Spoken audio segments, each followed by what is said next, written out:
overcoming the number one barrier in relationship, rejection. Wow. Could you imagine that it affects your life more than we could ever think, and it affected my life. But when we get healed in it, there is a lot of power in relationships. So I just dive in and say hello to every microchurch who tunes in. So good to have you with us. Maybe one day I will be able to visit all English-speaking microchurches. Don't know when, but you are on our hearts. Make sure that you know that. I am a Christian and a believer since 51 years.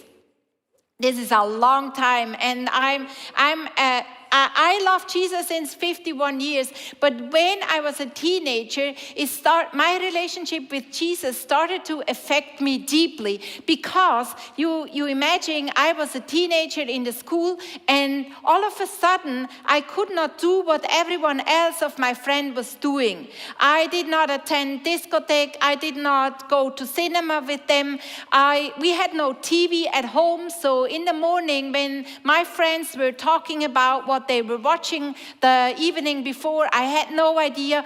More and more, I felt like an outsider. And that was the perfect breeding ground for rejection. And the more and more I felt rejected, and I acted as someone who is rejected. With age 20, I met Leo. And as you know, Leo, he can create atmosphere, and it was back then the same, because my youth group invited his youth group. Yes, my youth group invited his youth group, and I could see that where he was sitting, there was atmosphere, there was, you felt like you want to be part of that table. And fortunately, he asked me to be his girlfriend and finally married me, so my feelings of rejection, my feelings of mediocrity, all were gone. Everything was just perfect. Until one day, when Leo started traveling. That was not quite after we married. He was gone, and I went by myself to ISF Church. And rejection hit me from the back. I felt so terrible. And I realized, unless my identity is not fixed in Jesus, I am lost. Because what rejection does, there is a chair, but rejection says, you don't belong. The chair is not for you. The chair is for everyone else. God says, I see you, but rejection makes you believe you don't belong.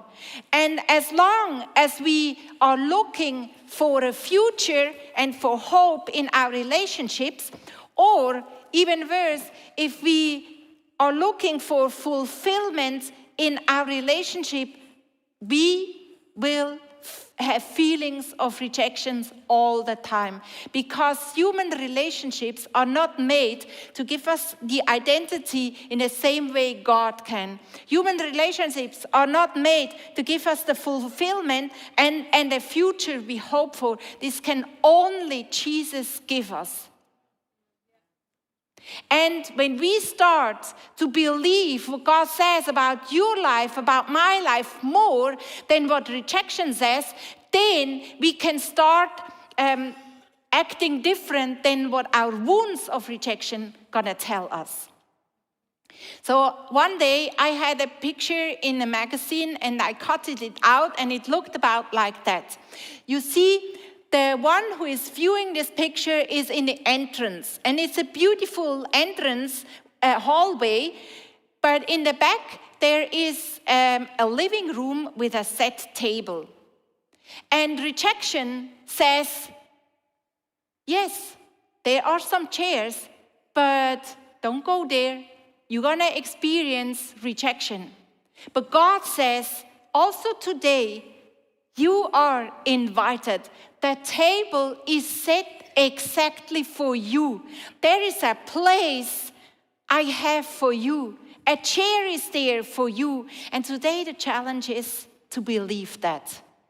Today the challenge is to go out and make a step and come closer and leave the entrance hall and step into the living room and start believing that there is a chair that is written with your name on it. When we start to believe that, we're gonna give them more weight than what rejection tries to tell us. Sometimes rejection is not what you physically feel or what you hear, but you just feel like overlooked. And this is what happened to David. David was a former king of Israel, and when it came the time that Israel was looking for a new king, the word came to Samuel, that was a big prophet back then, and he said, look, Israel needs a new king. Go and gather the people from Bethlehem, especially the family of Jesse and his sons, and anoint the one I'm going to tell you as king of Israel. God did not say to Samuel, go and anoint David. He said, go and tell one of his sons I'm going to tell you as a king. So Samuel arrived in Bethlehem, gathered all the people together, especially invited Jesse's family, Jesse with his boys, and then they came and passed him, and the first one passed, no feelings from Samuel. He did not hear anything special from God. The second one passed, the third one passed, no feelings, no impression from God. Every son of Jesse passed, and no one Samuel could sense that was elected and was the one. So what do? When you are there, he brought all the sons, and you don't feel anything special. So I would have started to doubt that I can hear properly from God. But you know what Samuel did? He asked a bold question. He said, Jesse, are you sure these are all of your sons? What a question. And Jesse said, oh, no, we have one more. That's true. Now, when you ask, I remember, we have one more. He's tending the sheep. David just overlooked. And it's the way many of us feel, just overlooked. Maybe in your family, maybe at the job, maybe where in an area where you are, you feel just overlooked, and this is enough to feel rejected. And I think, especially in a family, it's the hardest to feel like overlooked as David. And I would love to go through 3 points that really, I believe, help us to deal with the feelings of rejection. The first one is we have to realize that rejection shapes the way we experience relationships. I told you that I experienced rejection in my school time, and I have a younger brother. I also have an older sister, but I know especially from my 7-year younger brother, he experienced the same with the TV thing. And you know how he did? He took the newspaper the evening before, he read all the TV program, and so the next morning he was very bold and approached his friends and said, oh, did you watch that movie? Da, da, da, da, da, da. And he did not feel rejected at all because he knew what to do. Whereas I did not only feel like left out, I feel like rejected, but it started to affect my identity. And I did not only feel that I was an outsider, but I started to believe that I am an outsider, that I am mediocre, that I don't belong, that I am rejected from my school friends, and so on.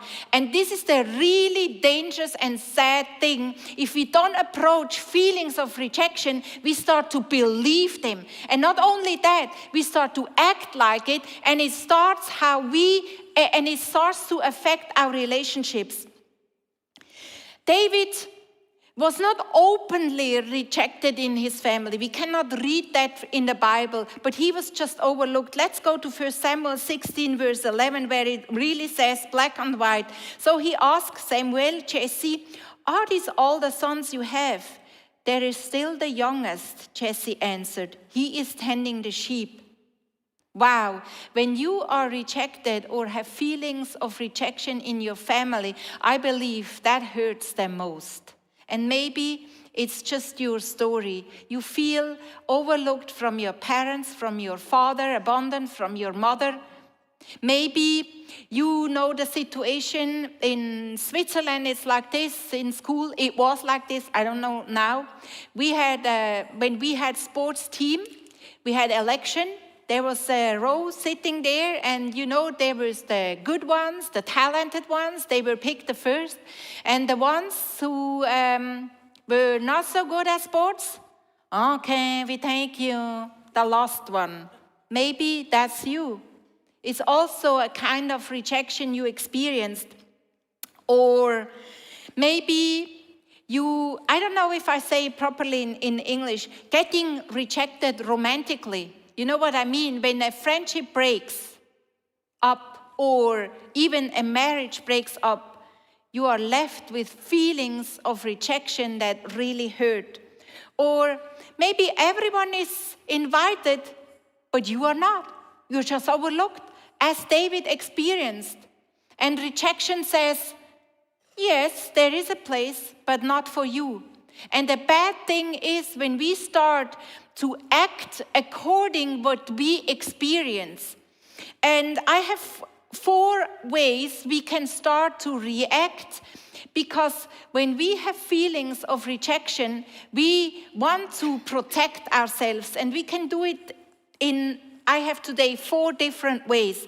And think about how you act, which one could be you when it comes in terms of dealing with rejection. The first one is, I get loud.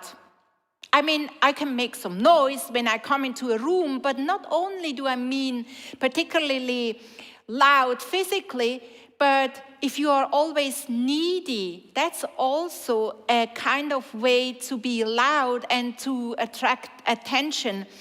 And also constantly craving for affirmation, that's also a way to deal with rejection, which is not a good way, but it is a way that we may choose.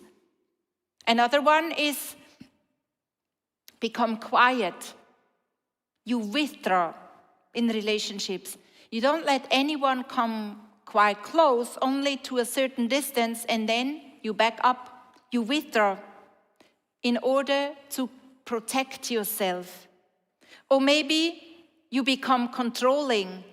You set some really strong boundaries. That happened to me because the relationship before Leo broke up, and I made a vow because I gave my heart into that relationship, and I felt like really rejected when he kind of quit that relationship. And I made a vow. I said, the next one who wants to be my friend has to work really hard in order to get me.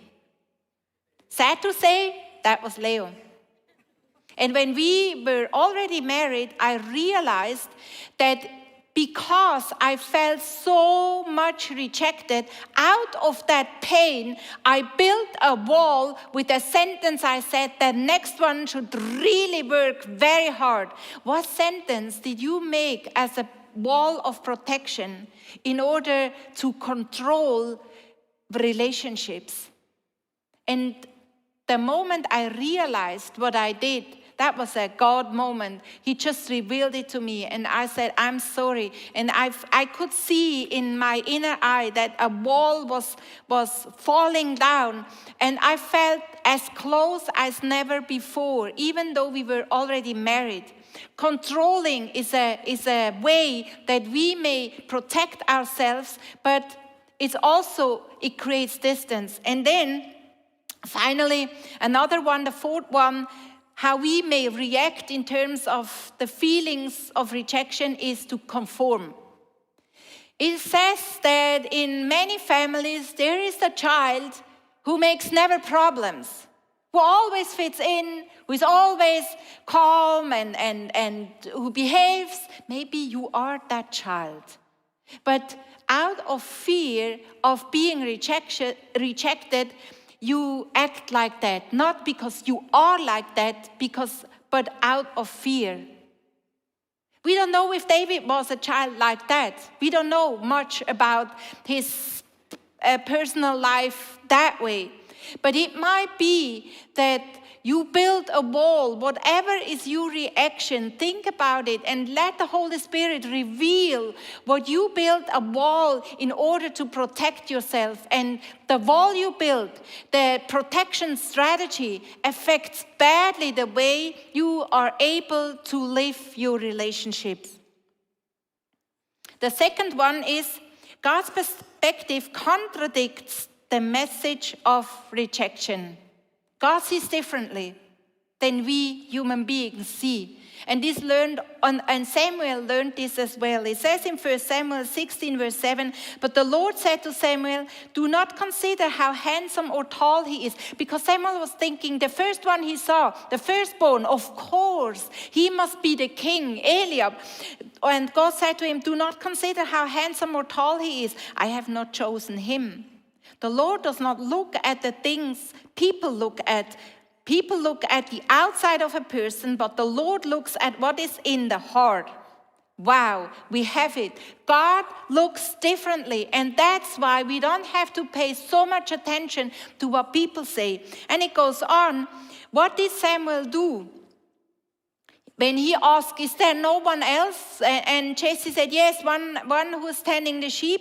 In 1 Samuel 16, verse 12, we read, so he sent, this is the father who was given the task to do that. So he sent for him and had him brought in. And it describes David now. He was glowing with health and had a fine appearance and handsome features. Then the Lord said to Samuel, rise, anoint him. This is the one. Overlooked from his family, maybe overlooked by everybody. But God says, this is the one. Anoint him. This is the one.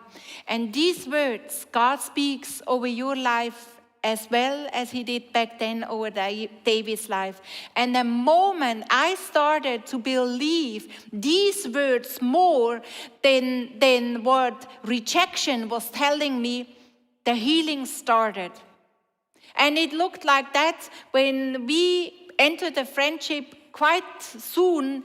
Leo said to me, one day you're going to be on stage with me preaching.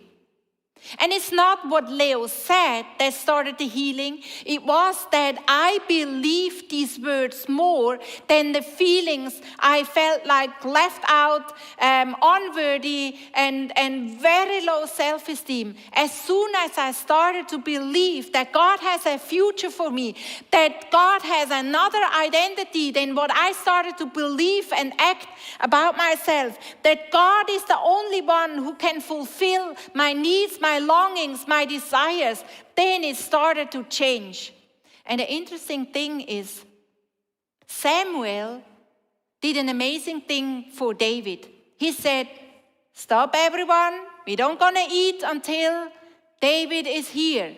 I don't know, I wonder how long would it have taken back then to send someone into the mountains and to find David and to bring him back. 1 hour, maybe 2 hours, and everyone had to wait. Everyone had to wait. Samuel said, we do not eat before David is here. And then he anointed David. Everyone had to wait. And for you, it's the same. But we can be a Samuel in someone else's life. When our identity is secured in Jesus, when we know He is our future, He is our fulfillment, start imagining you being a Samuel for someone who is overlooked. In 2020, I had a message at the ICF conference, and for some reason, I had a list of some young people, boys and girls. I felt like God has a special calling on their lives. Some were on stage. It was downstairs in the club because Corona, we just streamed the conference. But nevertheless, I had this list of some boys and girls, and I wanted to throw that list away after the conference because it's kind of gone. But I felt like, no, you keep that list. And lately, I came across with that list and I saw these names, and one stuck out to me because I haven't seen her since 6 years. And I knew from people that she struggles with her relationship with the Lord. And this morning I said to God, yes, I know you know her. If she believes it or not, she still has that place. She is still seen in you, and I remind you, God, and I pray right now for her. She is still seen. You won't believe that girl I saw in the afternoon. She called me, and Leo was next to me. I couldn't hear that someone called me. Leo said, hey, someone called your name. She wants to say hello to you. I said, okay. He said, wait here, she will come. And she came. I said, hi, who are you? I could not recognize her. She said the name, and I said, wow, you won't believe. Can you remember the list from back then? She nodded. I said, exactly that list I had in my hands this morning. And she knew what that meant. She nodded, and I knew we connect. We know exactly that she was remembered that moment. There is a place. No one else can fill that place, and we can be a Samuel for so many people around us. If our identity is secure in Jesus, if our fulfillment is not depending on what people, how they act and react, then we are free to be a Samuel, free to prophesy. And it says in the 1 Corinthians, longing for prophecy, not to feel good ourselves, but to give it what God has in store for them.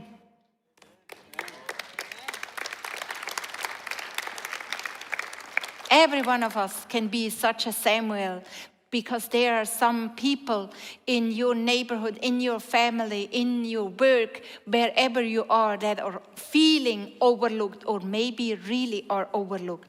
Then the third one, those who know that God sees them can learn to trust again. Look what happened when David arrived. So Samuel, it says in 1 Samuel 16, verse 13, so Samuel took the horn of oil and anointed him in the presence of his brothers. And from that day on, the Spirit of the Lord came powerfully upon David. Samuel then went to Ramah. That must have triggered the brothers. The youngest one, in front of everyone, was oiled. They knew exactly what that meant. And the Holy Spirit came on him. He was being given the gift of the Holy Spirit in the midst of the surrounding where he was rejected before. This is where God wants to heal us, every one of us. He wants to heal our feelings of rejection, and not seldom in the area we have been rejected before. 4 steps with God when you and I feel rejected. First, acknowledge the pain. It takes courage to say, yes, that hurt. You don't have to say it to the one who hurt you. It's enough to write it down, or in your room, in your prayer closet, to say, that hurt. What she said, what he did, the situation that I was not invited at that party, that hurt. This is the first step. The second step, I don't immediately believe everything the pain tells me. Because the feeling of rejection tells you you don't belong, you're not good enough, But this is not the truth. Just because you feel rejected, don't believe these feelings firsthand. They are true feelings, but not the truth. And then bring the pain to God. Because you recognized this hurt, you can bring it to God. And think about these 3 steps are made just inside of you or with your journaling or at your home, and not before you train these 3 steps, you will be able to do the 4th one. And the 4th one is, I take small steps in faith. Because when the moment you feel like rejected at work or with a friend or in the family, you can start act differently. Instead of withdrawing, you remain standing. Because you learned to realize, yes, it hurt, but no, it's not the truth about my identity. And instead of clinging, and instead of demanding and being kind of loud, you can start expressing what you need in just a normal way. And these are steps you can do because you have reflected before. You have spoken with God before. And these steps are going to help you to build up some trust in relationships.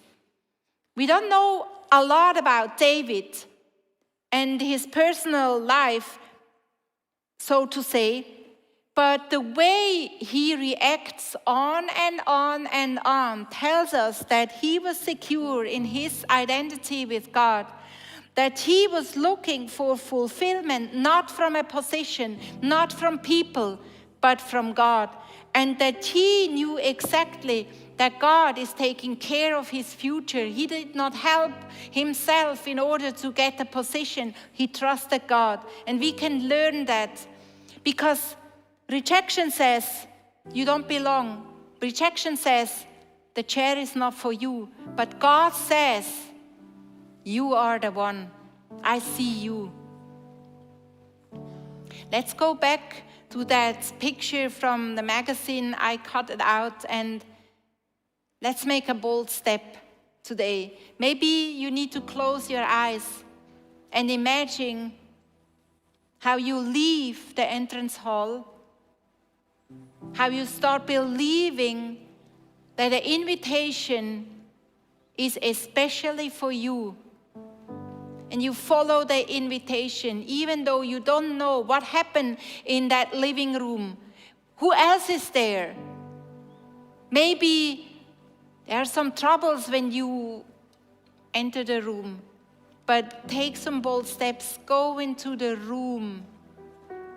Where is Jesus? Can you see him? Start looking for him. Is he at the top of the table? Or does he see you? Are you hiding?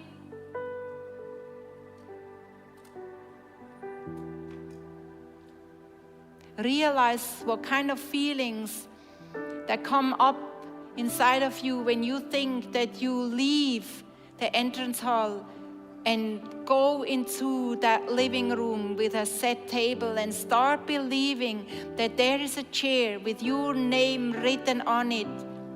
And next to that chair is Jesus. As soon as you come into that door and pass that door, his face is full of joy. He said, so glad you came. It's an honor that you reacted on my invitation and believed it. And he brings you to your seat.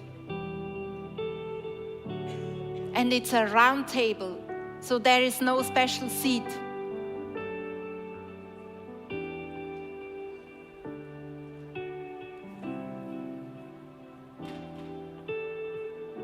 Take some more time to just see what happened. Ask Jesus, where are you? How can I come in?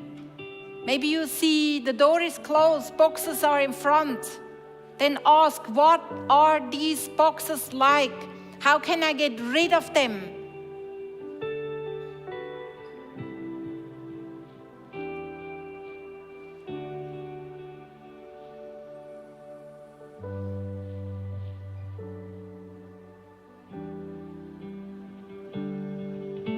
And that I hear you saying, Jesus, that you tell every one of us, I am the door. There is a door open for you. You can enter. Because He paid the price. And He is the one who makes you worthy to enter. And to remain standing even though you want to shrink.